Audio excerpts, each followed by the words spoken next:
સુરતમાં હની ટ્રેપના ચર્ચાસ્પદ કેસમાં વરાછા પોલીસે ખ્યાતનામ સામાજિક અગ્રણી તરીકે ઓળખાતા પ્રવીણ ભાલાળાની ધરપકડ કરી છે।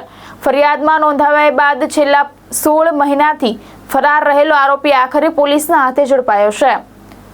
સુરતના વરાછા પોલીસ સ્ટેશનમાં નોંધાયેલા હની ટ્રેપ કેસમાં પોલીસે પ્રવીણ ભાલાળાની ધરપકડ કરી છે। પોલીસના જણાવ્યા મુજબ વર્ષ 2015માં પ્રવીણ ભાલાળાએ એક યુવતી સાથે મળીને હની ટ્રેપનું ષડયંત્ર રચી પોતાના જ મિત્રને ફસાવ્યો હતો અને તેમની પાસેથી 14 લાખ રૂપિયા પડાવ્યા હતા। ભોગ બનનાર યુવકે સમગ્ર મામલે વર્ષ 2025માં ફરિયાદ નોંધાવતા વરાછા પોલીસે માર્ચ 2025માં મહિલા આરોપીની ધરપકડ કરી હતી। જો કે આ કેસનો મુખ્ય આરોપી પ્રવીણ ભાલાળા લાંબા સમયથી પોલીસની બચતો હતો। આખરે 16 જુલાઈએ વરાછા પોલીસે પ્રવીણ ભાલાળાની ધરપકડ કરી કાયદેસરની કાર્યવાહી હાથ ધરી છે।